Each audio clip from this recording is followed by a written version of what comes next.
sallallahu alaihi wasallam fid dunya wa ukhra, wa asra bihi laylan minal masjidil haram ilal masjidil aqsa, wa qaddamahu Jibril fasalla bil anbiya wal mursalin liyu'lima annahu al-imamul a'zam wa annahu bidzalika maqaman ahra. Thumma salatu wassalam ala sayyidina Muhammadin sahibil bushra salatan tubashshiruna biha wa ahlana wa auladana wa jami'i masyayikhina wa muallimina fid dunya ila yaumil akhirah. Amma ba'du. Yang sama-sama kita muliakan para habaib daripada abna'i Rasulullah sallallahu alaihi wasallam, Fadilatul Habib Muhammad ibn Syahab wata'allahu bitulil hayati, dan juga yang sama-sama kita muliakan para ajengan, para alim ulama, para sepuh, para tokoh masyarakat, wabil khusus Ketua DKM Masjid Jami' Khairi, Masjid Jami' Al-Khair, Kiai Haji Ahmad beserta saudaranya Ustaz Mehmet Acep Cecep, dan juga para ulama-ulama yang lain, para ajengan-ajengan yang lain, dan juga tokoh-tokoh masyarakat. Kita doakan mudah-mudahan Allah panjangkan umur mereka semua, amin. Mudah-mudahan dibukakan atau dibanyakkan pintu rezekinya, amin. Dan mudah-mudahan apa yang dihajatkan oleh beliau mudah-mudahan diijabah oleh Allah Subhanahu wa taala, amin ya rabbal, amin ya rabbal. Baru jam 10 dia lemes. Iya. Yang semangat ya. Tadi anak dengar dari belakang kalau ibu-ibu ini kalau lagi ceramah kadang-kadang sering ngobrol, sering ribut. Ya. Biar berkah kita dengar. Mungkin ada ilmu yang bisa kita amalkan, yang insya Allah kita mendapatkan rahmat serta ridhonya Allah Subhanahu wa ta'ala. Jadi kita doakan ibu-ibu yang mustami'in wal mustami'ah, ibu-ibu yang mendengarkan, kita doakan mudah-mudahan pulang dari sini rezekinya dibanyakkan oleh Allah. Yang belum boleh jodoh, kita doakan mudah-mudahan ditemukan jodoh yang baik, amin. Tapi ada ancamannya juga. Ibu-ibu yang kalau lagi ceramah ribut, ya, Habib doakan mudah-mudahan suaminya kawin lagi. Wah, amin ya, bapaknya yang amin. Ibu. Makanya Bu, diam-diam Bu, biar suaminya anteng-anteng ya. Alhamdulillah. Ma'asyiral hadirin wal hadirat yang dirahmati oleh Allah, dan juga para santri yang mudah-mudahan menjadi penerus perjuangan baginda Nabi, amin. Kita bersyukur kepada Allah. Malam hari ini Allah kumpulkan kita dalam satu amaliyah yang baik, satu amaliyah yang digambarkan oleh baginda Nabi bagaikan raudhah min riyadil jannah, bagaikan kebun-kebunnya surga. Kata Nabi, kalau lihat kebun-kebun surga di muka bumi ini, farta'u, maka mampirlah. Kemudian sahabat bertanya, ya Rasulullah, wa ma riyadul jannah, apa itu kebun-kebun surga? Kemudian Nabi mengatakan bahwasannya kebun-kebun syurga ini adalah majalisul zikir wal majalisul ilmi, majlis-majlis zikir dan juga majlis-majlis ilmu. Sekali lagi, di waktu yang berkah ini kita minta kepada Allah mudah-mudahan yang hadir di majlis ilmu, yang duduk di kebun-kebun syurga yang ada di muka bumi ini, mudah-mudahan nanti kelak kita dikumpulkan di syurganya Allah Subhanahu wa taala. Amin ya rabbal alamin. Ini kelihatan nih muka-muka ahli surga nih. Tuh bapak-bapak yang di ujung juga tuh kelihatan ahli surga. Masya Allah ya. Bapak-bapaknya ganteng-ganteng, Masya Allah. Tuh kelihatan dari jauh ada kayak Rapi Ahmad ya. Kayak ada Baing Wong. Ibu-ibu juga nih, Masya Allah ya. Masya Allah, cerah-cerah mukanya. Tuh Habib lihat tuh ada kayak Ayu Ting Ting. Tuh yang di belakang tuh pojokan kayak Mama Dedek tuh ya. Nih santri nih, Masya Allah ya, ganteng-ganteng ya. Ya kalau dilihatin kayak Upin Ipin nih. Masya Allah, Alhamdulillah. Syukur Alhamdulillah. Ini satu kenikmatan dari Allah yang sangat luar biasa. Kenapa? Karena dari rumah tadi kita menuju ke tempat ini adalah salah satu ibadah yang dihitung per langkah kaki kita. Dan insya Allah langkah kaki kita dari rumah tadi menuju tempat ini, insya Allah ini mudah-mudahan gambaran daripada langkah kaki kita dimudahkan oleh Allah untuk menuju surganya Allah Subhanahu wa taala. Ada satu hadis yang sangat fenomenal. Ini para santrian bukan depan? Bukan. Ini ada satu hadis yang sangat terkenal ya, kalau yang pernah mondok lah. Mungkin di santri. Ada perkataan baginda Nabi, sabda baginda Nabi, man salaka tariqan yaltamisu fihi ilman sahalallahu bihi tariqan ilal jannah. Masya Allah, nih santri pada pinter-pinter. Barang siapa yang berjalan menuju ke satu tempat untuk talabul ilm, untuk menuntut ilmu, maka Allah akan mudahkan langkah kakinya untuk menuju surganya Allah Subhanahu wa ta'ala. Jadi ini satu kenikmatan yang sangat luar biasa, yang patut dan harus kita syukuri. Kenapa? Karena kita ini adalah orang-orang pilihan dari Allah. Kenapa saya katakan orang-orang pilihan dari Allah? Karena ketika Allah menginginkan seorang hambanya memahami tentang agama ini, maka Allah akan mudahkan, Allah akan pahamkan dia tentang agama ini. Di antaranya ringannya langkah kaki kita untuk hadir di majelis-majelis ilmu. Alhamdulillah. Ya. Syukur Alhamdulillah, Habib senang banget hadir di sini. Begitu gembira. Padahal yang namanya jadwal ini padat. Ya, karena Ustadz Cecep, Habib Muhammad juga udah minta duluan. Padahal mestinya besok pagi ini Habib harus ke Malaysia. Harus ke Malaysia. Ya, dapat undangan, harus hadir ke acara sunatan. Sunatan Upin Ipin. Sama lamaran Kak Ros.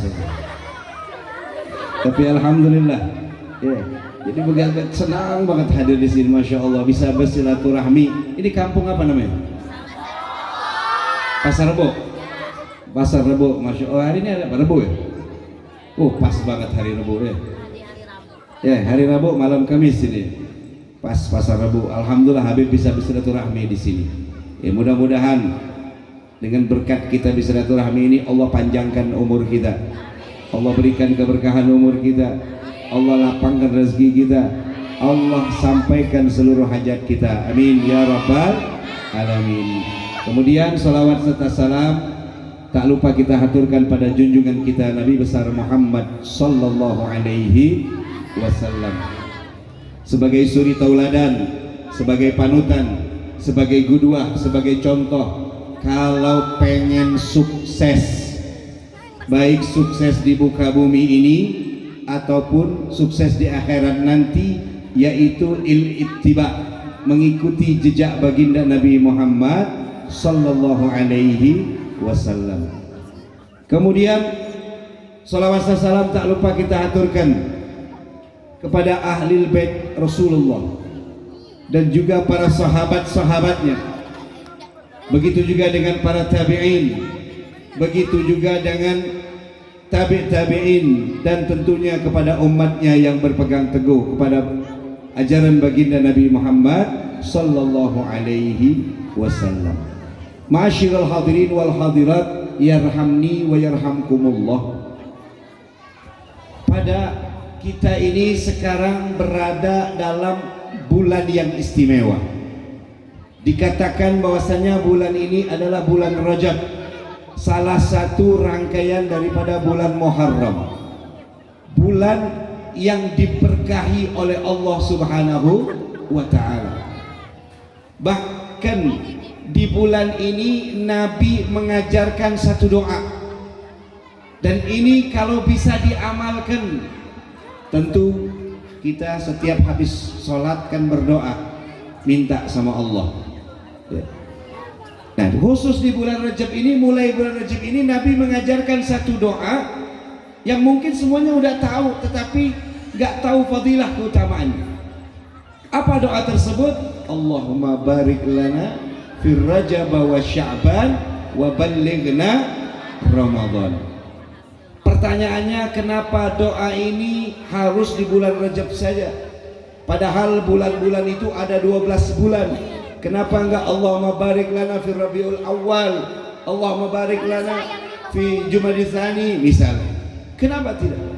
Artinya Allah menyimpan sesuatu yang begitu besar, Allah menyediakan sesuatu yang begitu agung pada bulan-bulan tersebut. Maka kita diminta untuk membaca doa minta keberkahan daripada bulan tersebut.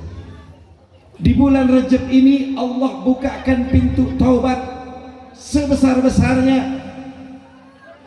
Makanya kita dianjurkan untuk beristighfar, banyak-banyak beristighfar, mohon ampun. Karena Allah menantang, mana hamba-hambanya yang mau bertobat kepada Allah, mana hamba-hamba yang mau memohon maaf, meminta maaf kepada Allah. Allah tunggu. Jadi doanya minta keberkahan bulan Rajab. Jangan minta duit mulu doanya. Ya Allah, minta duit yang banyak. Ya Allah, hayang kawin, ya Allah, ya. Ya Allah, minta mobil. Boleh nggak? Boleh. Tetapi itu hal yang kecil gitu loh. Kita minta apa? Redhonya Allah Subhanahu wa ta'ala. Kita minta dicurahkan rahmat dari Allah. Ketika Allah mencurahkan rahmat, ketika Allah redha terhadap hambanya, apapun yang diinginkan hamba pasti Allah akan berikan. Ini luar biasanya bulan Rajab ini. Bahkan ada yang mengatakan bahwasanya bulan Rajab ini adalah nama salah satu sungai di sorga. Ma'uhu abyadu minal laban. Airnya itu lebih putih daripada susu. Wa abradu minas thalaj. Lebih dingin daripada es. Kemudian wa ahla minal asal. Lebih manis daripada madu. Tahu madu? Pernah minum madu? Bapak-bapak yang di belakang pernah minum madu? Ibu bapak yang sana pernah minum madu? Tahu madu? Ya, karena zaman sekarang ini madu ini banyak yang palsu, betul tidak? Betul tidak? Ya. Terus bagaimana Beb cara medain? Pengen tahu cara medain madu asli, madu palsu Pak? Pengen nggak? Kalau madu asli Pak, kalau dibawa ke rumah istri marah. Nah itu madu asli. Bojo marah, nah, itu asli madu. Ya. Ini air yang dari sungai yang bernama Rajab ini lebih manis daripada madu.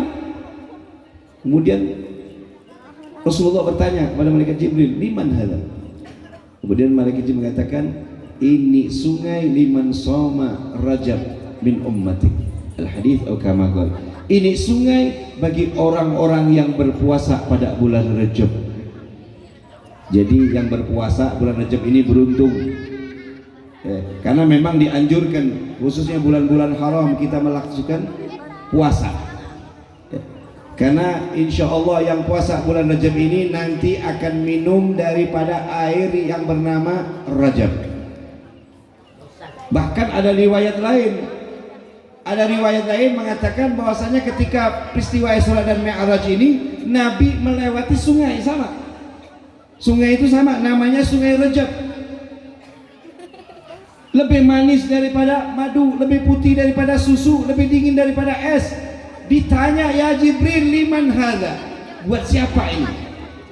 Malaikat Jibril mengatakan, liman shalla alaika, bagi orang-orang yang bersolawat kepada baginda Nabi Muhammad sallallahu alaihi wasallam. Kira-kira sering nggak baca solawat? Suka nggak baca solawat? Suka baca solawat? Nanti Habib kasih ijazah solawat busyra. Pernah dengar? Habib dapat langsung dari Al Habib Segaf bin Hasan Baharun. Beliau ini bermimpi Rasulullah, diajarkan Rasulullah solawat busyra ini. Ya, beliau mendapatkan dari salah seorang yang seperti itu. Diijazahkan langsung Habib Segaf bin Hasan Baharun. Jadi insya Allah sanadnya dekat. Ya, mudah-mudahan kita bisa ngamalkannya. Ya, nanti insya Allah di akhir kita baca sholawat busra rame-rame. Ya, mudah-mudahan dengan berkat sholawat ini hajat kita dikabulkan oleh Allah Subhanahu wa Ta'ala. Nah, jadi bulan Rajab ini luar biasa, banyak-banyak beribadah. Ulama mengatakan bahwasanya bulan Rajab ini adalah bulan bercocok tanam. Karena yakin di sini banyak kebun. Bulan bercocok tanam. Nanti di bulan Sya'ban itu dikatakan bahwasanya Sya'ban itu bulan kita menyiramin tanaman kita. Dan nanti insya Allah bulan Ramadan, ulama mengatakan bahwasanya bulan Ramadan ini adalah bulan hasad, bulan panen. Jadi jangan berharap panen pahala, panen keberkahan, panen rahmat Allah, panen keberkahan Allah kalau bulan Rajab ini tidak banyak-banyak kita pakai buat beribadah kepada Allah. Salah satu ulama mengatakan, man qama bihurmati Rajab waffaqahullahu bil qiyami bihurmati Sya'ban.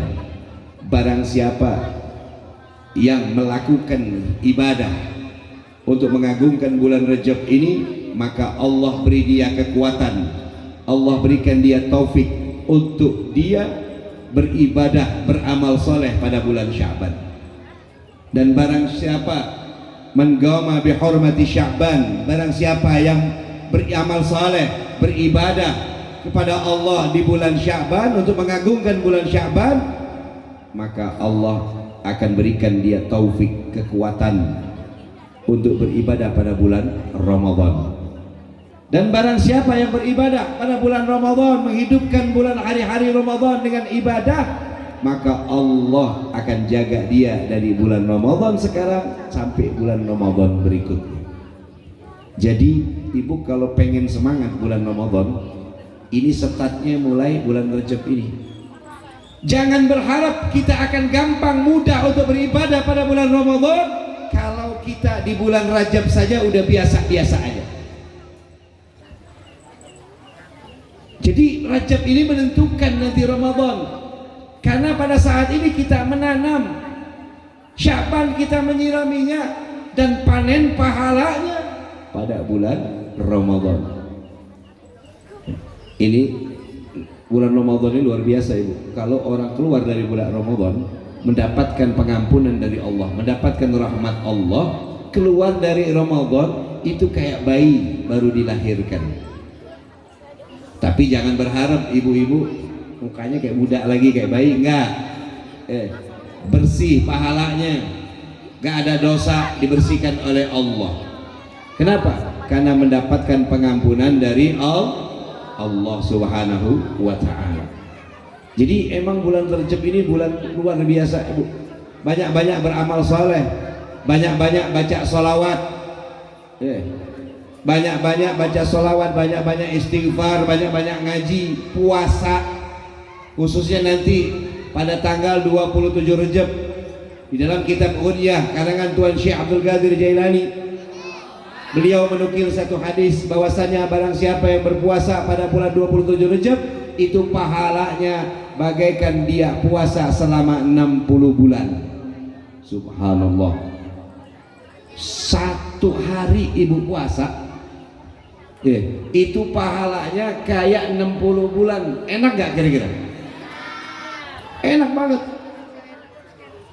Wajar kata baginda Nabi, ummati ummatun marhumah.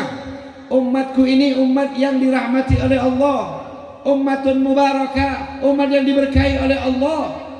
Umur boleh pendek, Bu, umat Nabi Muhammad beda sama umat-umat terdahulu. Ibu tahu nggak sama Nabi Allah Nuh? Tahu nggak Nabi Allah Nuh? Tahu? Pernah ketemu? Belum. Nabi Allah Nuh umurnya 950 tahun. Panjang banget, Bu. Enak kalau pakai ibadah, enak buat ngumpulin pahala. Umat Nabi Muhammad, kata Nabi, umatku ma baina sittin wa sab'in. Umur umatku ini antara 60 70. Subhanallah, pendek banget. Belum dipotong akil balik, mentok-mentok 15 tahun. Belum dipotong makan. Ibu-ibu belum dipotong ngerumpi, kondangan, tidur, banyak waktu dibuat. Sedikit buat ibadah.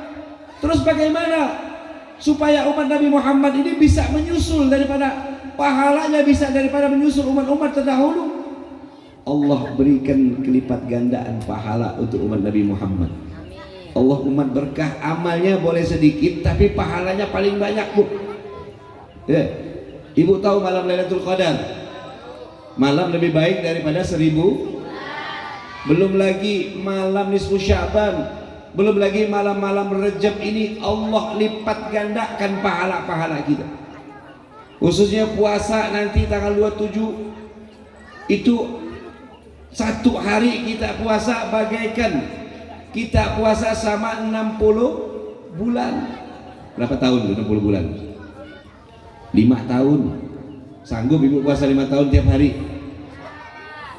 Jadi satu hari bisa menutupi 60 bulan. Alhamdulillah. Jadi jangan tidak diambil kesempatan. Sekalian diet. Sekalian diet tuh yang mau diet, tapi insya Allah ini udah pada diet semua ya. Sayang Ibu, kita minta mudah-mudahan umur kita dipanjangkan bisa sampai tahun depan, tapi kan kita nggak tahu ajal kita, betul tidak? Ada yang tahu umurnya? Yang di belakang bapak-bapak ada yang tahu umurnya sampai kapan? Nggak tahu kan, Bu? Kita nggak tahu umur. Ya bisa jadi ini mungkin saja ibu-ibu duluan, Habib belakangan. Kita kan nggak tahu umur, betul nggak? Kok ketawa? Ya sudah, dibalik. Ya kita balik. Habib belakangan, ibu duluan, kan bisa jadi. Sama aja ya, Bu.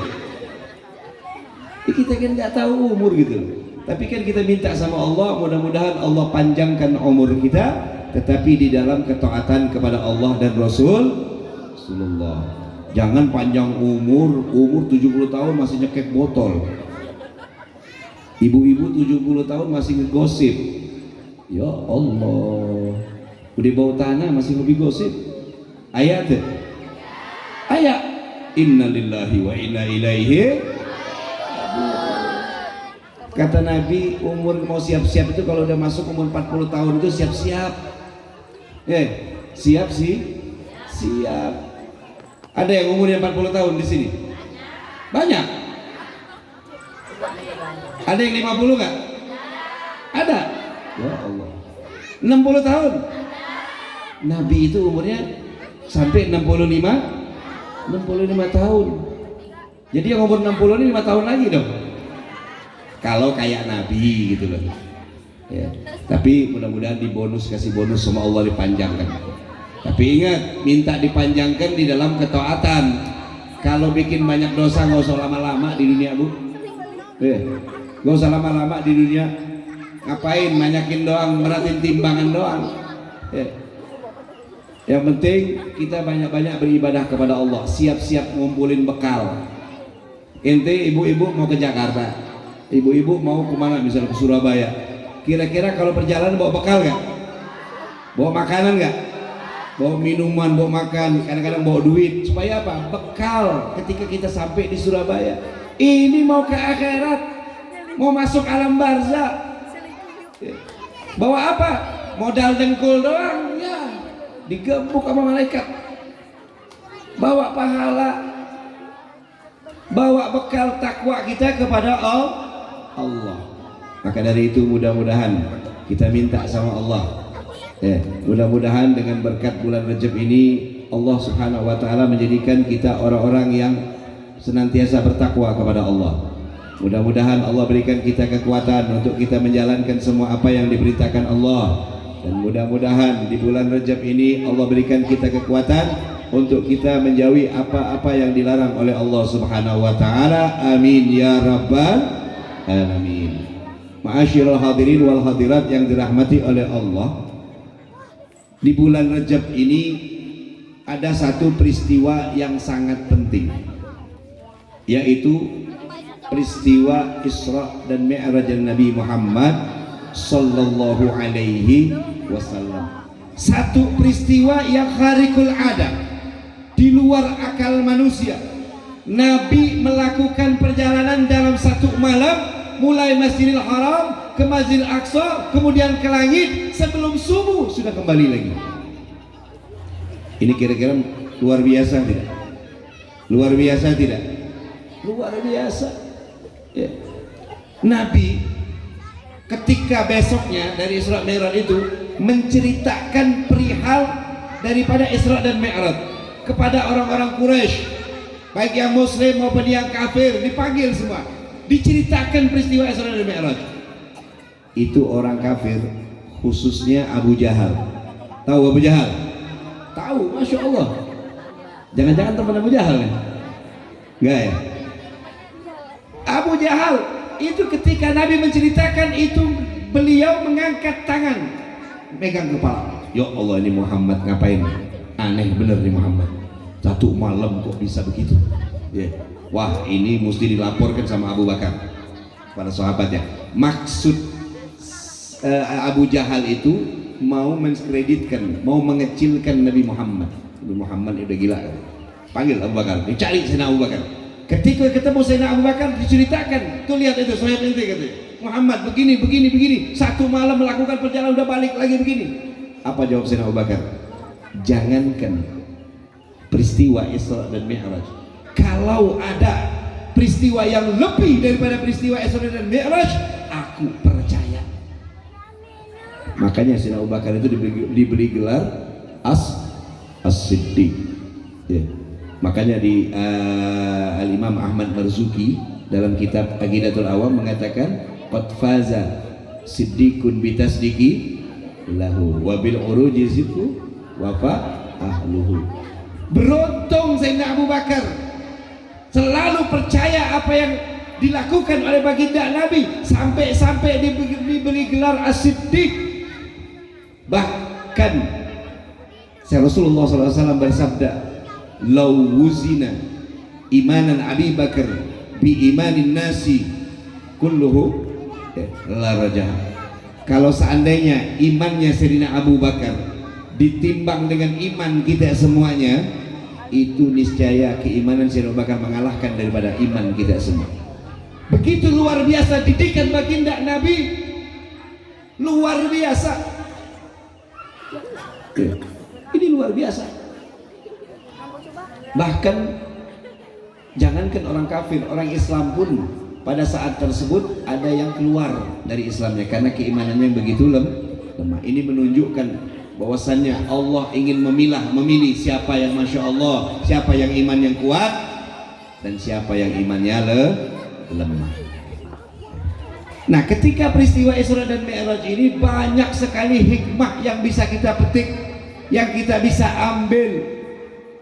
Nabi ketika melakukan Isra dan Mi'raj, sebelum Isra dan Mi'raj itu didatangi oleh malaikat Jibril membawa seekor buruk yang diambil dari surga, yarta'una fi riyadil jannah.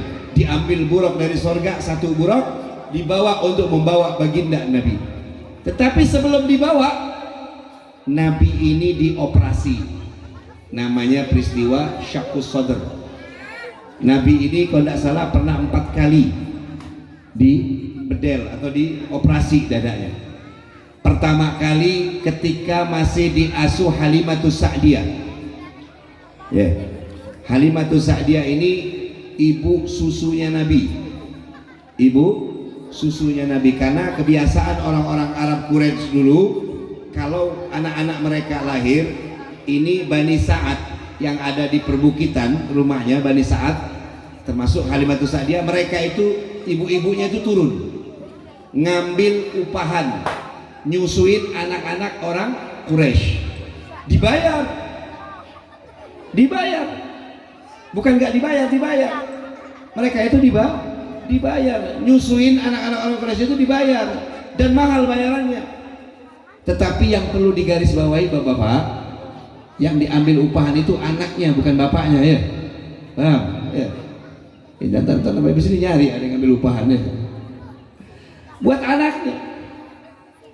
Akhirnya cuma di situ mungkin Halimatus Sa'diyah ini mungkin orang yang nggak begitu kaya.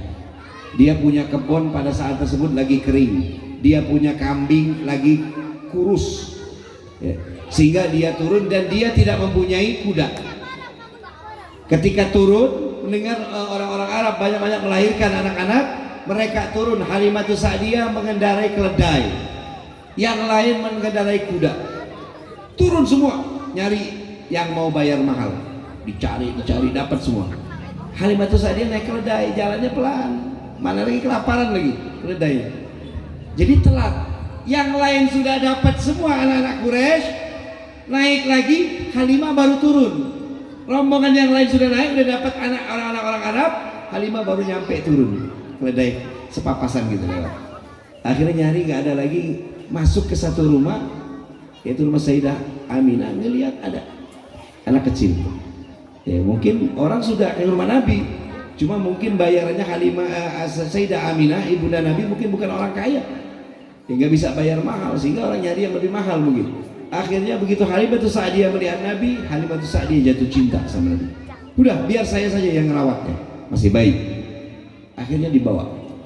Jadi semua anak itu dibawa ke Bani Sa'ad, semua dibawa. Rasulullah pun dibawa. Ketika Halimah mengambil Rasulullah, subhanallah, keberkahan, keajaiban sudah mulai tampak. Itu keledainya Halimatus Sa'diyah itu jalannya begitu cepat, bahkan menyusul daripada kuda-kudanya yang dulu.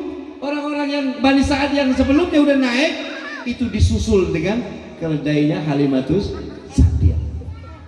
Kemudian sampai di sana ketika merawat Rasulullah, itu kebun-kebunnya luar biasa, subur, bahkan hewan ternak yang dia pelihara menjadi gemuk, seger, air susunya banyak, sehingga banyak daripada kaum Sa'ad yang lainnya menawar mau diambil Rasulullah, mau dibayar, biar kami saja mengambil Rasulullah. Tidak mau, karena Halimatus Sa'diyah melihat keberkahan. Kemudian 2 tahun diturunkan lagi, dipulangkan. Begitu dipulangkan, subhanallah, Halimatus Sa'diyah tahu berkahnya Nabi, diminta lagi, saya bawa lagi ke atas. Akhirnya dipersilakan oleh kakeknya Nabi, dipersilakan. Begitu dibawa, jelang berapa hari, ketika lagi main Rasulullah udah umur 2 tahun, itu Rasulullah didatangi malaikat Jibril, ditidurkan di bedel. Itu Halimatus Sa'diyah menyaksikan, yaitu peristiwa Syaqqus Sadri, dibelah dadanya, ada yang diambil kemudian dicuci dengan air zam-zam, dimasukkan lagi. Itu Halimah Sa'diyah melihat, karena takut ada apa-apa. Ini anak orang, ini urusannya nih. Dipulangin lagi, takut. Nah, itu yang pertama. Yang kedua, Nabi 10 tahun. Yang ketiga, Nabi sebelum peristiwa Isra dan Mi'raj, itu di bedel. Apa yang diambil? Pertanyaannya, Apa yang dicuci?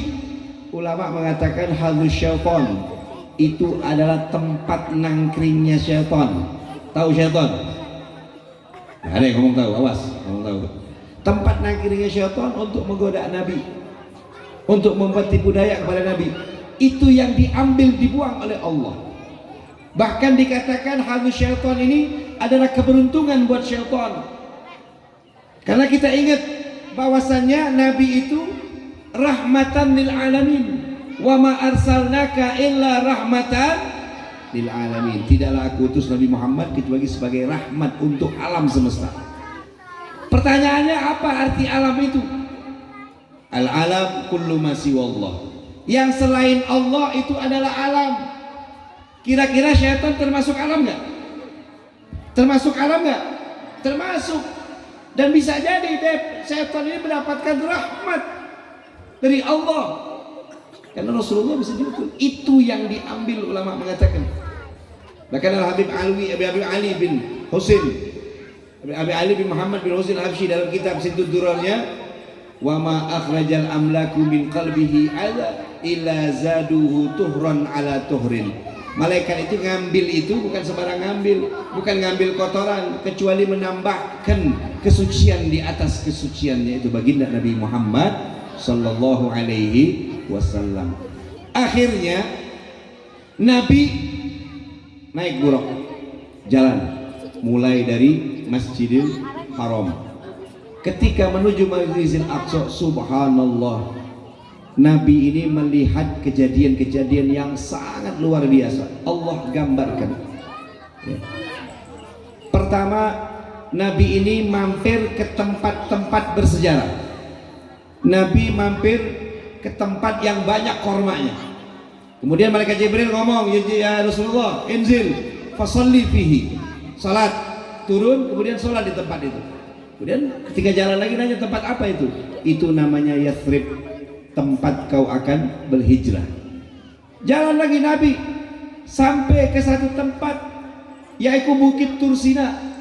Disuruh turun, akhirnya disuruh sholat juga di situ. Sampai ke Baitul Laham. Baitul Laham ini tempat Sayyidah Maryam melahirkan Nabi Allah Isa alaihissalam. Nabi disuruh turun dan disuruh sholat sebelum nyampe ke Aqsa. Ini menunjukkan kita ini dianjurkan untuk bertabarruk di tempat-tempat sejarah Islam, bertabarruk di tempat-tempat yang dulu ada orang-orang soleh, diantaranya khususnya para nabi, para mursalin, para utusan-utusan Allah. Makanya kalau ente datang berziarah ke tempat wali, ya, ke rumahnya khususnya, ya di rumah, ke rumah seorang wali, bekas ajengan, bekas orang soleh, kalau bisa ente numpang di kamarnya sholat 2 rakaat. Karena ini Nabi mencontohkan. Ente datang pergi umroh ke tempat-tempat sejarah, masuk ke Gua Hira, ente usahakan sholat 2 rakaat di tempat tersebut. Ini diajarkan oleh Nabi, sebagaimana Nabi diperintahkan oleh Jibril untuk sholat di tempat-tempat yang bersejarah di dalam Islam. Akhirnya Nabi jalan lagi. Ketika Nabi jalan, Nabi ini melihat ada satu kaum. Kaum ini bercocok tanam, berkebun. Ketika berkebun baru nanam, tiba-tiba tumbuh, langsung berbuah, langsung panen.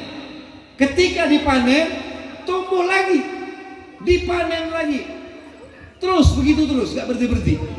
Ditanya, mahadza ya Jibril, ada apa ini ya Jibril, siapa mereka ini?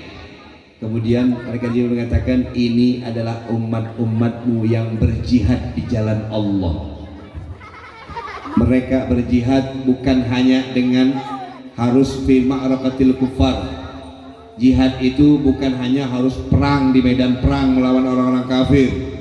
Ada orang-orang yang berjihad dengan hartanya. Ada yang berjihad dengan ilmu. Nih, mujahidin fi ilmi. Para tolabul ilim, mereka adalah orang-orang yang berjihad di jalan ilmu, di jalan Allah. Dan juga orang-orang yang berjihad dengan hartanya, membantu daripada syiar-syiar Islam. bantu masjid, bantu musola, bantu majelis taklim. Uang yang kita keluarkan ini akan dinilai jihad di jalan Allah. Ini jangan mikir-mikir kalau jihad di jalan Allah. Kalau udah nyumbang masjid, masya Allah, mikir-mikir, nyari yang paling kecil duitnya, yang gambar Imam Bonjol tahu, 2000 celengan lewat di bapak, khususnya kalau Jumat ada celengan lewat, nutup lagi malu. 2000, kalau nyawer biduan, masya Allah, gambar Pak Karno merah-merah. Model begitu, ada nggak yang begitu? Ada nggak yang begitu? Inna lillahi wa inna ilaihi rajiun. Terus Nabi jalan lagi. Ini belum nyampe ke Masjid Aqsa nih. Jalan lagi Nabi melihat ada satu kaum yang kepalanya itu dipecahkan dengan batu. Setelah dipecahkan kemudian tumbuh lagi, balik semula, kemudian dihantam lagi pakai batu. Kaget Rasulullah, bertanya kepada Jibril, man hadza man haula ya Jibril, siapa mereka ini Jibril? Maka Jibril mengatakan, ini dari umatmu yang mereka suka meninggalkan sholat. Mereka yang meninggalkan, dipecahin kepalanya, dibetulin lagi, dipecahkan, terus gak berhenti. Kemudian jalan lagi Rasulullah, bertemu lagi dengan satu kaum yang bawa daging. Di tangan kanannya ada daging yang matang, yang enak. Kemudian di tangan kirinya ada daging yang mentah, yang sudah busuk. Ibu-ibu pasti tahu kalau daging nggak masukin kulkas 2 hari aja, baunya gimana? Kayak bangke baunya kan, busuk. Ini dia bawa seperti itu. Ditanya, man haula ya Jibril, siapa mereka ini? Mungkin bagi Jibril katakan, mereka ini daripada umatmu, seorang laki-laki yang mempunyai istri yang sah, yang halal, yang baik, tetapi dia tidur dengan wanita lain, selingkuh. Selingkuh. Dan juga pertama perempuan juga mempunyai suami yang baik, yang halal, tetapi dia tidur dengan pria lain sampai pagi selingkuh. Itu nanti dia membawa daging yang busuk itu dimakan, yang baik dibuang. Itu selingkuh. Orang-orang yang selingkuh ini kadang-kadang bingung. Orang-orang yang berselingkuh ini kadang-kadang tidak takut sama Allah, tapi takutnya sama istri. Disuruh nyandung sah, pada gak mau, takut. Galakan istrinya. Istri kalau marah itu keluar tanduk ya.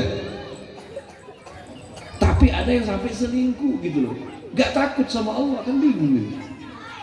Ini gambarannya. Ini gambaran orang-orang yang seperti itu. Kemudian Nabi jalan lagi. Nabi melihat ada satu sungai, dan sungai itu airnya itu dari darah. Ada beberapa kaum orang-orang yang berenang di situ, kemudian dilempari pakai batu. Berenang di sungai darah. Ditanya sama Nabi, ya Rasulullah, ya Jibril, man haula, siapa mereka ini? Kemudian Jibril menjawab, mereka ini dari umatmu yang suka makan riba, yang suka pinjem uang ke Bang Emon. Nah, hati-hati loh, nanti urusannya berenang di sungai darah tuh. Cuma cepet taubat ya. Tahu Bang Emon? Tahu makan riba, suka makan riba, suka makan riba, nggak suka? Alhamdulillah. Tahu dosanya riba? Tahu nggak dosanya riba? Dosanya riba itu bagaikan seseorang menzinai ibunya sendiri. Hati-hati loh, jangan asik-asik minjem duit balik lebih, minjem uang balik lebih. Hati-hati. Kalau cek dulu, tanya sama ulama, ada unsur ribanya, kalau enggak jalanin, kalau ada tinggalkan. Berat, duitnya haram, enggak berkah, enggak bakal tajir gitu. Yang ada istidrot, oh tapi si fulan minjem duit kok kaya aja. Oh istidrot, hati-hati. Ini yang mungkin orang-orang yang bakal calon-calon berenang di dalam darah tadi, wa'iyadzubillah. Jangan sampai, hati-hati ya. Kita ini berharap uang yang kita cari, yang kita dapat ini benar-benar halal, dari berkebun, dagang dan lain sebagainya. Karena ada satu kalam ulama dalam kitab Ihya mengatakan, ibu, bapak-bapak yang di belakang juga ya. Bu, pada anteng wae. Bapak-bapak yang di belakang, Pak, sehat Pak? Ini ada bapak-bapak loh, bukan ibu-ibu. Ada satu kalam ulama yang mengatakan, barang siapa yang makan makanan haram, ingat, barang siapa yang makan makanan haram, suka tidak suka, mau tidak mau, badannya, jasadnya pasti akan bermaksiat kepada Allah. Otomatis. Jangan asik-asik, dikit doang. Hati-hati, jasadnya otomatis akan bermaksiat kepada Allah. Tapi jangan khawatir, kebalikannya begitu. Orang yang makan makanan halal, suka tidak suka, mau tidak mau, jasadnya pasti taat kepada Allah. Jadi yang bermaksiat itu, maksiat itu bukan hanya menjalankan perintah Allah. Maksiat itu bukan hanya melakukan hal-hal di hadapan Allah, tetapi juga meninggalkan ibadah kepada Allah. Orang yang makan makanan haram itu mulai berat untuk beribadah kepada Allah minimal. Bahkan wa'iyadzubillah sampai berani meninggalkan apa yang diwajibkan oleh Allah. Maka dari itu perlu menjaga makan makanan haram, jauhkan daripada riba, ya, jauhkan daripada khada, menipu dan lain sebagainya. Supaya apa? Uang kita ini bersih. Apa yang kita masukkan ke dalam mulut kita ini bersih. Apalagi bapak-bapak, duitnya dikasihkan ibu untuk beli nafkah, untuk sebagai makanan di rumah, diberikan kepada anak. Bukankah kita berharap anak kita tumbuh di dalam ibadah kepada Allah? Kita berharap anak kita menjadi anak yang soleh dan soleha. Itu tidak akan terjadi kalau yang kita berikan kepada mereka dari hasil-hasil yang haram. Dimasukkan pondok gak betah, berat segala macam, gak mau belajar yang berat. Kenapa? Bisa jadi ada hal-hal yang subhat atau lebih-lebih lagi pada barang yang haram. Maka dari itu perlu diperhatikan cara kasab, cara nyari duitnya itu perlu diperhatikan. Nah ini akhirnya Nabi sampailah ke Masjidil Aqsa. Di situ sudah ditunggu oleh para anbiya.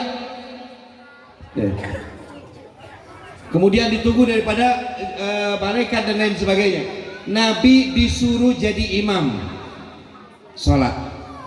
Ini menunjukkan makom kedudukan baginda Nabi Muhammad sallallahu alaihi wasallam. Singkat cerita, selesai daripada itu Nabi mulai naik Mi'raj, melakukan Mi'raj. Ketika Nabi Mi'raj naik ke langit, sampai ke langit pertama, diketuk, dibuka oleh, ternyata di situ ada Nabi Allah Adam. Kemudian di langit kedua ada Nabi Allah Isa.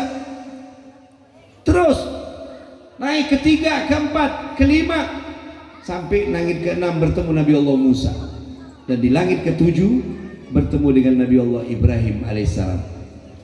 Akhirnya Nabi melanjutkan ke jalan lagi, ditemani oleh malaikat Jibril dan Mikail. Nah, ada peristiwa penting, ada peristiwa yang unik, yang sangat istimewa, yang sangat unik lah intinya. Malaikat Jibril ketika sampai sudah menemani Nabi keliling sorga, melihat neraka, sampai ke satu titik. Ketika Nabi mau menuju ke Arsy, ke Sidratul Muntaha, malaikat Jibril bilang sama baginda Nabi, "Ya Rasulullah, cukup sampai di sini saya menemani Anda." Kata Rasulullah, kok ditinggal sendirian? Kemudian Rasulullah bilang sama malaikat Jibril, "Ya Jibril, ayatrukal khalilu khalila." Wahai Jibril, apakah seorang kekasih akan meninggalkan kekasihnya sendirian? Kita ini kalau lagi jalan berdua ditinggal sendirian galau tuh. Ya galau tuh. Jalan sama Yayang Beb. Ya suami istri, ya sama Yayang Beb. Ya, tahu-tahu Yayangnya pergi, gimana Bebnya? Galau tuh. Galau ditinggal sendirian. Ya. Galau. Sampai Nabi tanya sama malaikat Jibril, apakah seorang kekasih akan meninggalkan kekasihnya sendirian? Apa jawaban Jibril? Ya Rasulullah, bukan saya nggak mau nemenin, bukan saya ini nggak mau nemenin Anda terus, tetapi inilah batasan saya. Toh kalau seandainya saya melebihi satu langkah saja dari batasan ini, jasadku akan terbakar daripada nurnya Allah Subhanahu wa ta'ala. Malaikat Jibril kekasih Allah, malaikat Jibril penyampai wahyu Allah, pemimpinnya para malaikat, ada batasan.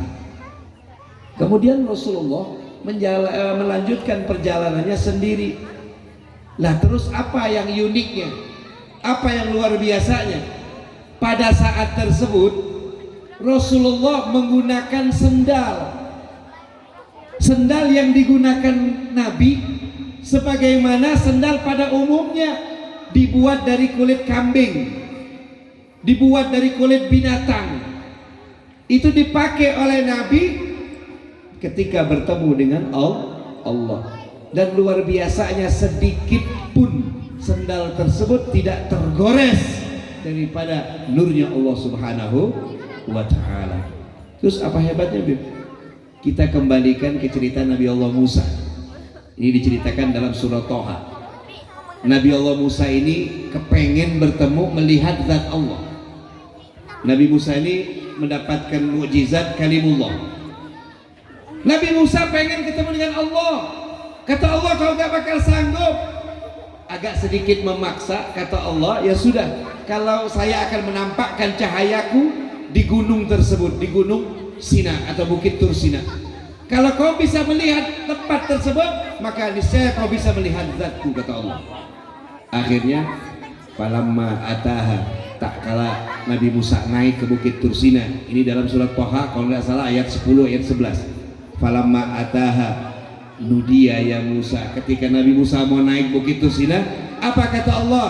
Ya Musa, inni anna rabbuka, sesungguhnya aku ini Tuhanmu. Fakhla'na laik, buka, kau buka sendal. Nabi Musa disuruh buka sendal.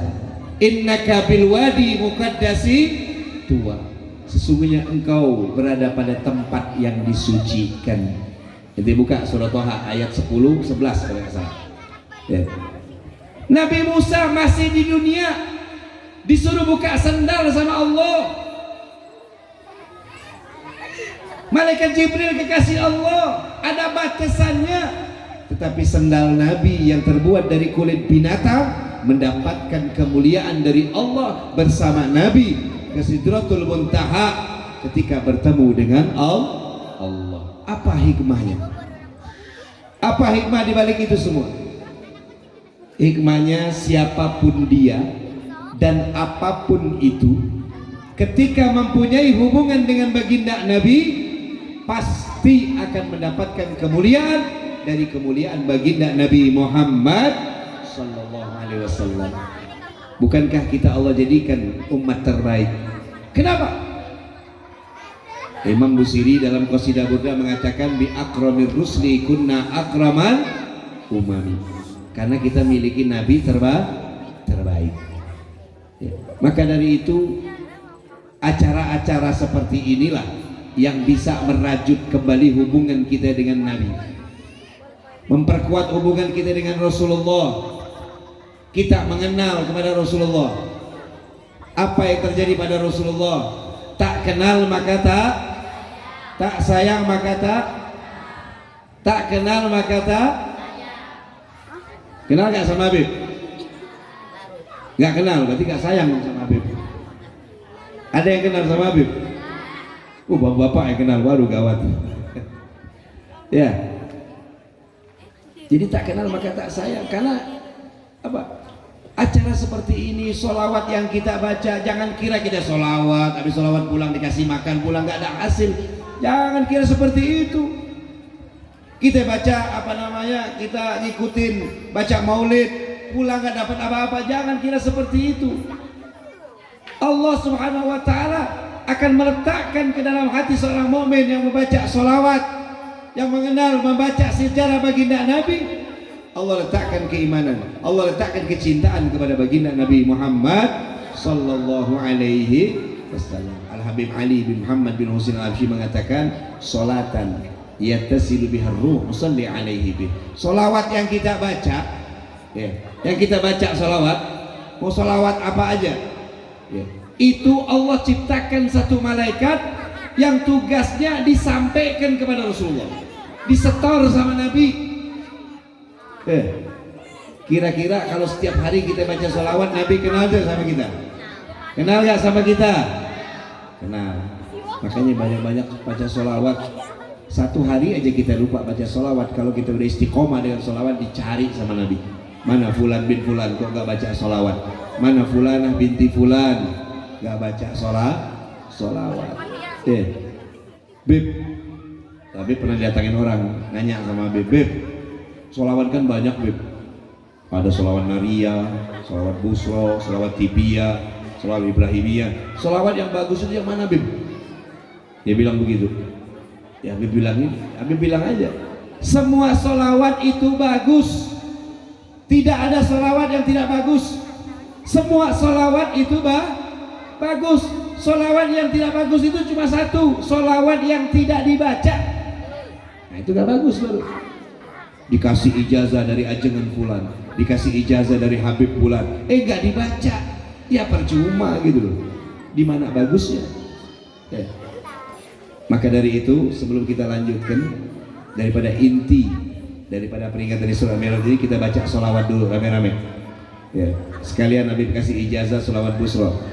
Kita baca sholawat tibiyah dulu, tibil qulub, bisa? Nah kita baca. Mudah-mudahan dengan sholawat ini Allah ampuni dosa kita semua. Yang punya hajat insya Allah dikabulkan oleh Allah. Yang punya hutang piutang mudah-mudahan dilunaskan oleh Allah. Yang belum dapat jodoh mudah-mudahan diberikan jodohnya. Yang sudah dapat jodoh kita doakan mudah-mudahan keluarganya sakinah mawaddah warahmah. Mudah-mudahan dari mereka keluar anak yang soleh dan soleha. Amin ya rabbal alamin. Kita baca sholawat tibiyah. Allahumma salli ala sayyidina Muhammadin tibil qulubi wa dawaiha wa afiyatil abdani wa شفائها ونور الأبصار وديائها وعلى آله وصحبه وسلم. سدينا Allah. Yang baca salawat yang paling kencang mudah-mudahan cepat kabul hajatnya, amin. Wadawaiha. Mudah-mudahan kita semua mendapat pandangan khusus dari baginda Nabi Muhammad sallallahu alaihi wasallam. Wa nuril absari wa diyaiha wa ala alihi wa salawat busra. Allahumma salli wa sallim ala sayyidina Muhammadin sahibil busyra salatan tubashiruna biha wa alana wa auladana wa jami'a masyayikhina wa mu'allimina وطلبتنا وطالبتنا من يومنا هذا إلى يوم الآخر سوا اللهم صل وسلم على سيدنا محمد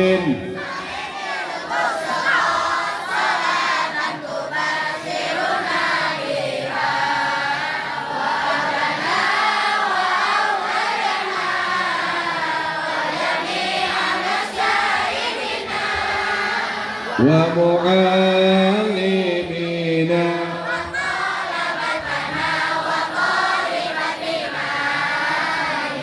لا إله hijidai Allahumma salli wa sallim ala sayyidina Muhammadin.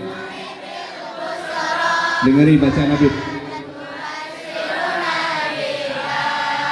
Wa alana wa auladana wa jami'a masyayikhina wa muallimina wa talabatana wa talibatina min yaumina hadha ila yaumil akhirah.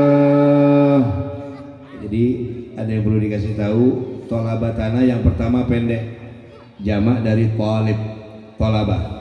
Yang kedua talibat, baru jamak muannas salim. Jadi yang pertama itu pendek, wa tolabatana wa talibatina. Yang kedua baru panjang. Ya. Ini Habib ijazahkan sebagaimana diijazahkan oleh Al-Habib Segaf bin Hasan Baharun. Langsung Habib dikasih ijazah dan diberikan izin untuk mengijazahkan. Kama ajazani, bilang semuanya nanti qabil tuh. Kama ajazani Al-Habib Segaf bin Hasan Baharun in sahat ijazati ajastukum bil ijazah. Bilang qabil tuh. Ini kalau mau diamalkan itu dibaca 41 kali. Habib kasih tahu caranya, di habis subuh sebelum matahari terbit untuk diamalkan. Nah, pas solatan tubasyiruna biha, pas solatan tubasyiruna biha, ibu atau bapak-bapak bayangkan hajatnya, lintaskan di dalam hati, masukkan di lebat hati, bayangkan pengen apa. Oh, hayang mobil, hayang bumi, hayang rumah, hayang umroh, hayang pergi haji. Bapak-bapak hayang nyandung misalnya, ya misalnya, kalau berani, ya kalau berani. Ibu-ibu udah jelit aja Pak. Ya. Misalnya sholatan tubasyiruna biha, bayangkan, lintaskan, pas kalimat itu lintaskan dalam hati. Ya. Habib udah mujarrab. Ini mujarrab banyak sekali saksinya, bahkan Habib sendiri 2 kali nyaksikan, luar biasa. Allah mudahkan, hajat dikabulkan oleh Allah. Ya. Kalau mentok ada hajat mendadak, baca malam hari 121 hari, 121. Kalau ada hajat mendesak, sama ketika sholat tubasyiruna biha, bayangkan ibu punya hajat. Ya, kita minta kepada Allah dengan berkatnya baginda Nabi, mudah-mudahan dikabulkan oleh Allah Subhanahu wa ta'ala. Nah, masyirul hadirin wal hadirat yang dirahmati oleh Allah, inti dari peristiwa Isra dan Mi'raj ini Habib belum inti, jadi baru buka dimah semua tadi. Habib ini kalau ceramah biasanya sampai jam 2, jam 3 insyaallah ya. Kira-kira siap gak sampai jam 2? Siap gak sampai jam 2? Ente yang siap, Habib gak siap ya. Bismillah. Dikasih air putih, dikasih air bening.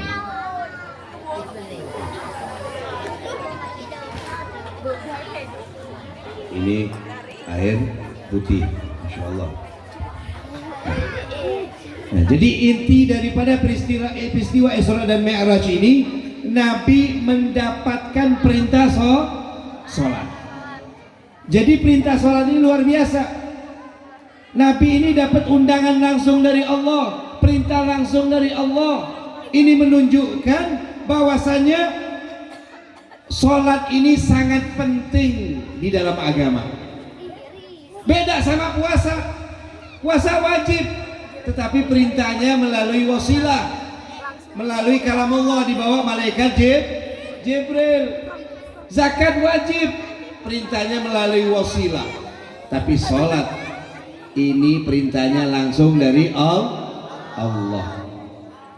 Ini menunjukkan betapa pentingnya sholat di dalam agama kita ini, di dalam kehidupan kita ini. Bahkan ulama mengatakan kedudukan sholat di dalam agama ini itu bagaikan kedudukan kepala manusia di dalam jasad manusia. Kira-kira kalau ada orang gak ada kepala, kira-kira bakal hidup gak? Bakal hidup gak? Nih ibu-ibu khususnya, nanti pulang jam 1, jam 2 malam ada yang ketok pintu, Assalamualaikum, Waalaikumsalam, dibuka ada orang kayak kepala. Oh iya. Kalau anak-anak lihat orang nggak ada kepala, kalau ibu-ibu lihat yang ada kepala, juga sama ya. Kering kan? Itu. Jadi Nabi mengatakan la sholata, la dina liman la sholata. Orang itu dianggap tidak punya agama kalau dia tidak sholat, karena sholat itu tiang agama. Dan boleh dicek, satu-satunya kewajiban Allah yang kalau ditinggalkan dengan sengaja membuat orang itu keluar daripada Islam, cuma sholat. Orang terpuasa, dosa agung gede dosanya, tapi tidak membuat dia keluar daripada Islam. Orang nggak haji punya duit, duitnya nggak haji dapat dosa gede, tapi nggak keluar dari agama.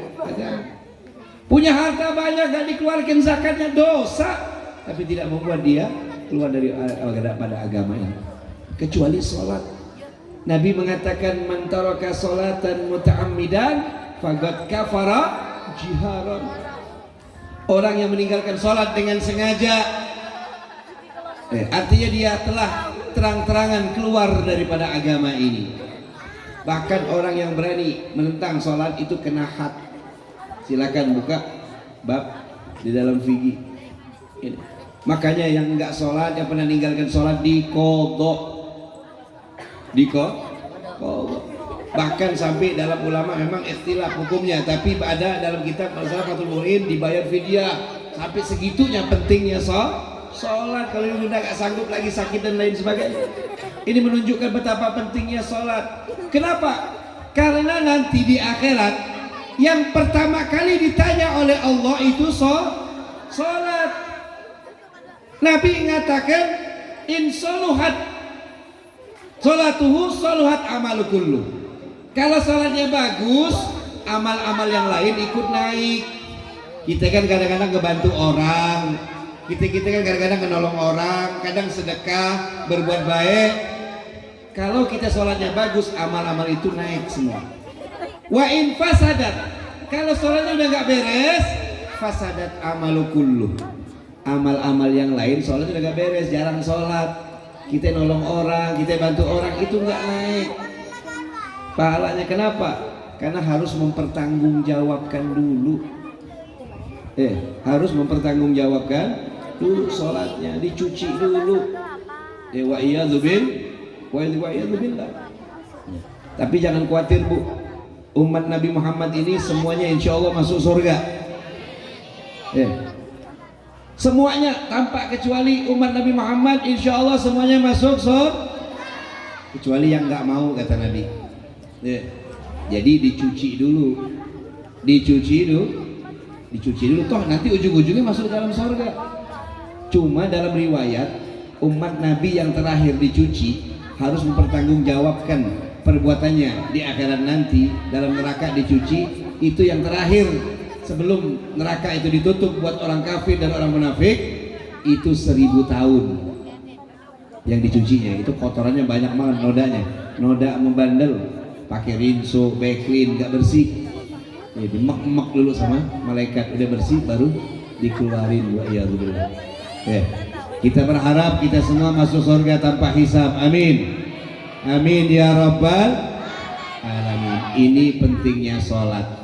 Jadi peristiwa Isra Mi'raj ini intinya adalah sholat. Makanya Nabi nih, ya, kata Nabi, muru auladakum bis sholat. Perintahkan anak kalian sholat. Bisa isinin ketika umur 7 tahun. Ajak mereka ke masjid, ajak mereka ke musholla, ajarkan mereka sholat. Wah, Beb, anak kecil ribut, Beb, kalau di masjid lari-lari, kejar-kejaran. Wah, pokoknya beribut mah anak kecil. Sampai Habib pernah lihat ada satu masjid, ada tulisan anak kecil di dalam masuk. Wa iyadzubillah.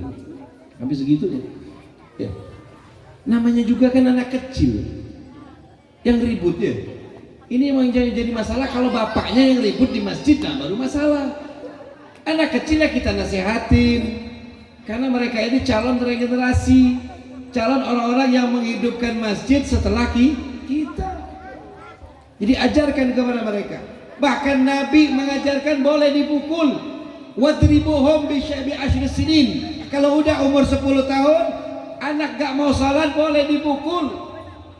Tapi ingat, jangan pakai kayu balok, jangan. Pakai besi 16 behel, jangan. Wah, kalau penjara kita. Pukul pakai rotan kecil, takzir, supaya mereka sholat. Ini nanti bapaknya Masya Allah ahlu majlis, ibunya sering hadir majelis zikir, bapaknya ke masjid luar biasa. Nanti di akhirat ketika dihisab oleh Allah, oh Masya Allah ini ahli ilmu, ini ahli zikir, masuk surga. Dikit lagi anaknya dihisab oleh Allah. Kenapa kamu gak sholat? Gak diajarin sama bapak, gak dikasih tahu sama ibu, gak pernah disuruh. Siapa bapak ibumu? Fulan bin Fulan, Fulana binti Fulan. Panggil, di mana dia? Di surga, panggil. Udah mau masuk ke surga nih, nggak jadi, suruh ikut sama anaknya. Hati-hati yang punya anak, jangan asik bikinnya doang. Pertanggungjawaban ini di sisi Allah. Ajarkan mereka, kenalkan mereka kepada Allah. Kenalkan mereka kepada baginda Nabi. Ajarkan mereka Al-Quran. Baru kita akan selamat. Kata Nabi, adibu auladakum bisalatin isol. Ente pegang yang 3 yang diajarkan oleh Nabi.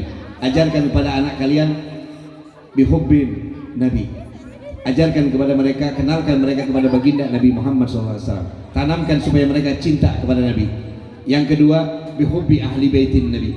Agar tanamkan kepada anak kalian untuk cinta kepada ahli bait Nabi, kepada anak keturunan baginda Nabi. Karena di situ ada keberkahan baginda Nabi. Yang kelima, yang ketiga, ajarkan mereka Al-Quran. Bukan hanya mengaji, bukan masukkan mereka ke TK Al-Quran, bukan. Yang lebih inti itu adalah mengkaji. Maksudnya masukkan mereka pesantren. Kalau kita nggak bisa ngajarin mereka sendiri, masukkan, kirimkan ke mereka pada ajeng-ajengan. Kirimkan kepada para habaib yang punya pondok pesantren. Biar mereka tumbuh mengenal Allah Subhanahu wa ta'ala. Nabi mengatakan dalam hadis lain, barang siapa yang baca Al-Quran, ingat, barang siapa yang baca Al-Quran kemudian dia mengamalkan apa dalam Al-Quran, maka kedua orang tuanya akan dipakaikan oleh baginda Nabi mahkota dari cahaya. Pengen tuh? Pengen tuh? Ibu-ibu pengen? Bapak-bapak pengen? Ajarkan anak kita Al-Quran. Masukkan mereka pondok pesantren. Mereka yang baca, mereka yang ngamalkan, bapak ibunya yang beruntung, dapat mahkota. Bahkan dalam riwayat lain mengatakan bahwasanya nanti Rasulullah sendiri yang memasangkan mahkota tersebut. Ya Allah, betapa nikmatnya. Ya. Karena di akhir zaman ini bapak-bapak, ini fenomena yang bisa dipungkiri. Bapak-bapak, ibu-ibu terkadang mikirkan nasib anaknya nanti mau jadi apa di dunia ini. Nanti mereka ini kaya atau enggak. Nanti dia mikirkan mereka makan apa nanti kalau kita meninggal, kalau kita mati. Dia mau jadi orang Ya selama ini orang sebenarnya ya, mikirkan nasib mereka di dunia, memasukkan mereka ke sekolahan yang sifatnya hanya sunnah tambahan saja, tetapi lupa mengajarkan mereka Al-Quran, lupa mengajarkan, mengenalkan mereka kepada Allah, yang itu notabene adalah kehidupan yang hakiki nanti. Orang tua tidak memikirkan nasibnya. Orang tua terkadang sedih kalau anaknya nggak makan. Ayo nak makan nak, nanti kamu kurus. Mereka khawatir luar biasa. Tetapi berapa banyak orang tua sedikit pun tidak khawatir ketika anaknya nggak sholat, ketika anaknya tidak mengenal Allah. Wa iyadzubillah. Ini fenomena akhir zaman, ma'asyiral hadirin. Maka dari itu alhamdulillah di Jawa Barat ini ajengan bejibun. Ente mau ajengan yang mana aja, pilih yang mana aja. Pengen yang menguasai tasawuf, pengen yang menguasai tafsir, pengen yang menguasai hadis, pengen yang menguasai alat, tinggal milih. Ini anugerah dari Allah, gak repot lagi kita nyari-nyari. Kalau dulu kita mau belajar, Habib dulu belajar di Jawa Timur, Habib tinggalnya dulu di Palembang, Sumatera. Sedikit pondok pesantren dikirim ke Jawa Timur, jauh, ujung Sumatera sampai ke ujung Jawa. Sekarang kadang-kadang di samping rumah ada pesantren, maju 10 meter ada kobong. Ini lihat isinya 10 orang, 30 orang. Orang kampung 100.000 isinya, anaknya doang gitu. Kemana yang lain? Tadi, wa iyadzubillah, hidup dunia ini sementara, ma'asyiral hadirin. Gak lama. Ana yakin ibu-ibu yang umurnya sudah di atas 40 tahun mungkin masih ingat masa mudanya. Mungkin masih ingat masih zaman-zaman umur 15. Masih ingat gak? Kadang-kadang ngaca, wah kayak dulu masih gak nih? Kan begitu. Habib aja nih, Habib ngerasa umur sekarang udah berapa nih? Kasih tahu nggak? Umur Habib 24. Siang. Kalau malam dibalik 42 kalau malam. Ya. Ya. Kadang-kadang kita aja masih ingat masa kecil gitu loh. Kita dulu duduk di musola dimarahin, sama tukang ribut juga, namanya anak kecil. Dimarahin, yang di belakang anak, ribut, jangan ribut. Wah, dimarah-marahin. Subhanallah, sekarang disuruh duduk di depan. Kita yang marahin anak-anak yang ribut di belakang. Perasaan itu, kejadian itu mungkin perasaan baru setahun kemarin, setahun 2 tahun kemarin, masih kebayang-bayang. Siapa yang marahin orangnya, siapa yang teman kita yang sama-sama dimarahin, itu masih kebayang di otak ini. Perasaan baru setahun 2 tahun. Subhanallah. Ibu-ibu ngerasa gak masih muda loh? Ya kadang-kadang ibu-ibu kadang-kadang gak sadar diri, ngerasa muda aja ya. Ngaca, oh masih muda gitu, secantik ini ya. Kadang-kadang depan kaca maju mundur kayak sehari ini, maju mundur cantik, maju mundur cantik.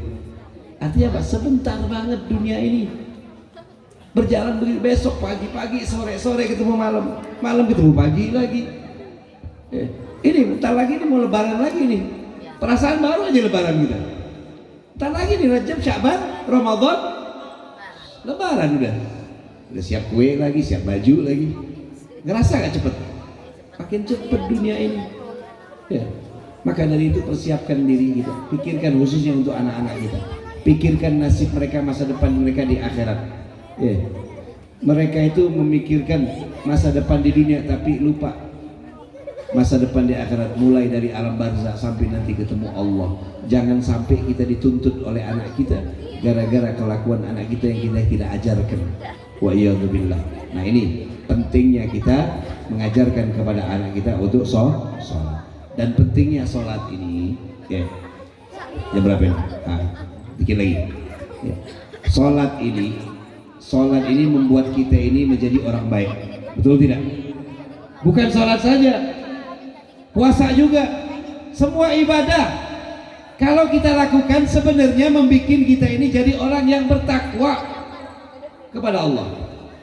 Allah katakan dalam Al-Quran, inna salata tanha anil fahsya'i wal munkar. Sesungguhnya salat itu bisa mencegah perbuatan keji dan mungkar. Tetapi yang banyak adalah STMJ. Tahu STMJ? Salat terus maksiat jalan. Wow, salat Masya Allah, rajin ke masjid, tapi masih mabok, kadang-kadang masih main judi, main slot. Ada yang main slot? Ada. Ini perempuan lagi yang jawab. Jangan perempuan yang main slot. Sholat jalan, maksiat tetap jalan. Kok bisa? Padahal Allah katakan sholat itu bisa mencegah perbuatan keji dan mungkar. Puasa contohnya, ya ayyuhalladzina amanu kutiba alaikumussyam kama kutiba alal ladzina min qablikum. Apa ujungnya? La'allakum, agar kalian menjadi orang yang. Kita sudah berapa kali ngelewatin Ramadan? Berapa kali kita puasa Ramadan? Kira-kira udah belum jadi orang bertakwa? Artinya ada yang gak beres dengan ibadah kita. Ada yang gak beres dalam sholat kita. Semua ibadah kita. Itu yang perlu kita tinjau kembali. Padahal bulan Ramadan, Masya Allah, orang ibadahnya udah kayak wali.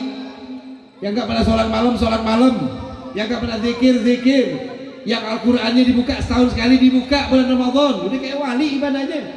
Tapi habis Ramadan balik bandar. Ada gak model begitu? Ini kenapa? Kok bisa kita kembali lagi? Karena ada yang tidak beres dengan ibadah kita. Pengen gak supaya ibadah kita ini sempurna? Pengen gak?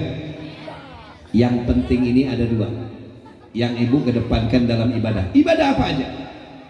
Ibadah itu ada dua yang harus dikedepankan. Pertama yang zahir, kedua yang batin. Apa itu zahir? Zahir itu ilmu tentang ibadah tersebut. Sholat, harus tahu rukun sholat, harus tahu apa-apa yang membatalkan sholat, harus bacaannya benar, tahu syarat-syaratnya. Tahu syarat-syarat ibadah, nggak ngerti sholat goyang-goyang, kira-kira batal nggak sholatnya? Diterima nggak sama Allah? Itu zahirnya harus ada ilmu. Yang kedua batinnya, kata ulama. Apa batinnya? Ikhlas. Ikhlas, khusyuk, tawadu, hudu.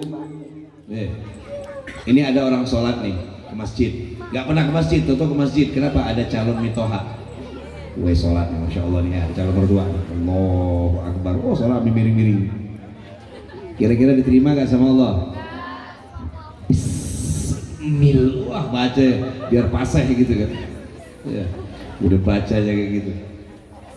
Gak bakal diterima. Kenapa? Niatnya bukan karena Allah, karena calon mitoha.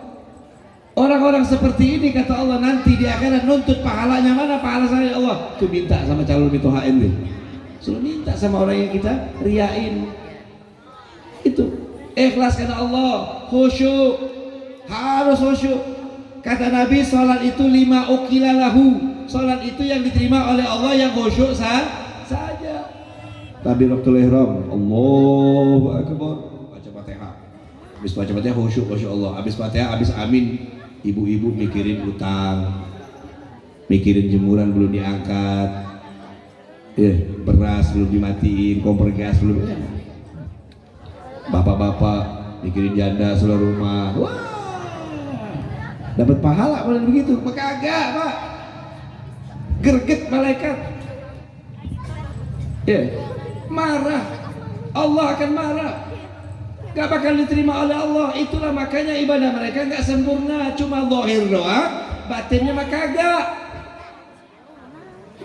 Ya gimana mau jadi orang soleh? Gimana mau makin orang bertakwa kepada Allah? Gitu. Nah ini yang perlu kita berusaha untuk khusyuk. Berusaha untuk khusyuk, khudu. Bagaimana caranya? Tanya sama ajangan-ajangan kita. Di sini banyak majelis taklim, duduk tanya sama mereka. Banyak tanya ustazah dan lain sebagainya. Tanya sama mereka bagaimana cara khusyuk dan lain sebagainya. Puasa juga gitu. Sama kan? Kata Nabi, kam min shaimin laisa lahu min siyami ilal ju' wal atas. Berapa banyak orang yang puasa tapi cuma dapat lapar dan haus, gak dapat pahala. Kenapa? Soal puasanya gak beres. Zohirnya sama, nahan lapar dari fajar sampai maghrib, kuat dia. Tapi apa? Melakukan hal-hal yang bisa membatalkan pahala puasa. Ibu-ibu ngomongin orang, ngerumpi, fulan bin fulan begini begini.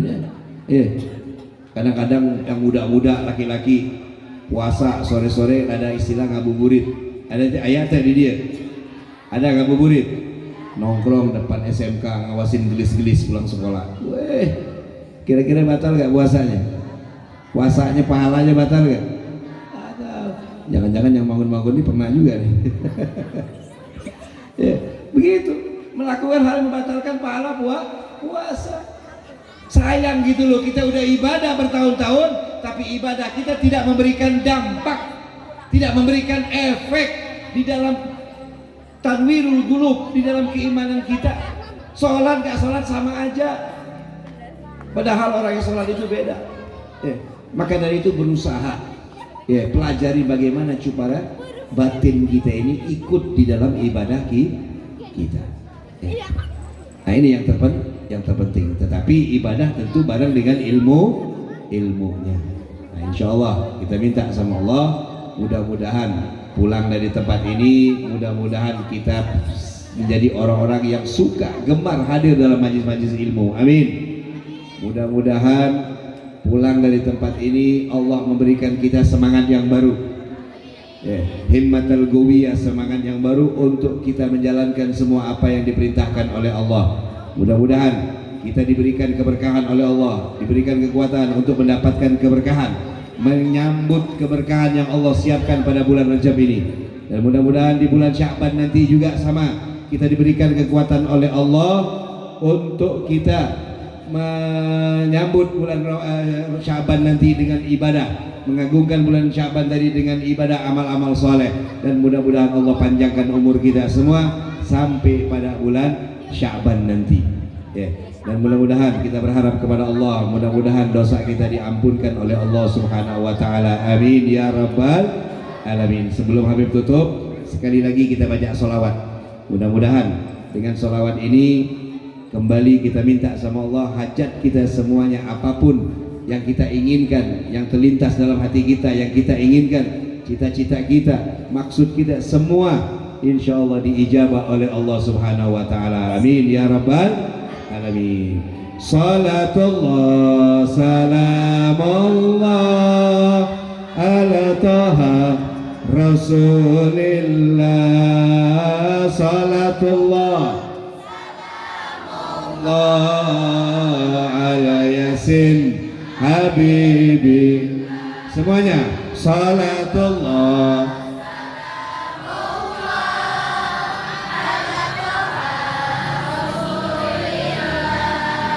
salatullah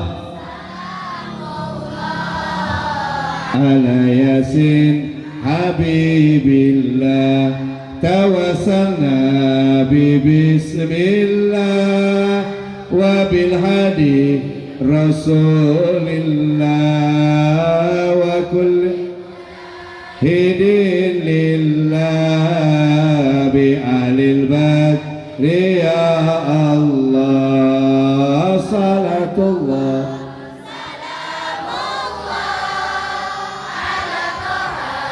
Rasulillah. Salatullah ala yasin habibillah. Ilahi salimil ummah minal afati wan nigmah. Ilahi salimil ummah minal afati wan nigmah wa min hammin wa min ummah bi ahlil badri ya Allah. Salatullah salamullah ya Allah ya Tuhan kami, kabulkanlah seluruh hajat kami ya Allah.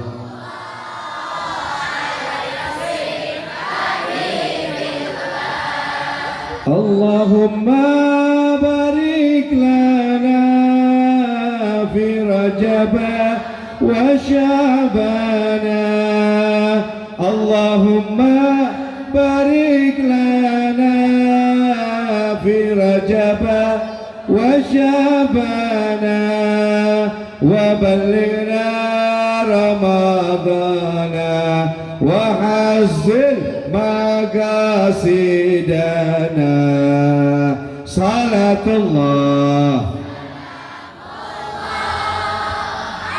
اللهم إنا دعوناك كما أمرتنا يا رب فاستجب لنا كما وعدتنا يا الله برحمتك يا أرحم الراحمين على ياسين Habibillah. Mudah-mudahan apa yang kita hajatkan, yang kita panjatkan, mudah-mudahan diterima, dikabulkan oleh Allah Subhanahu wa taala. Amin ya rabbal alamin. Mungkin itulah yang bisa Habib sampaikan. Kurang lebihnya mohon maaf, kepada Allah mohon ampun. Wabillahi taufik wal hidayah. Wassalamualaikum warahmatullahi taala wabarakatuh.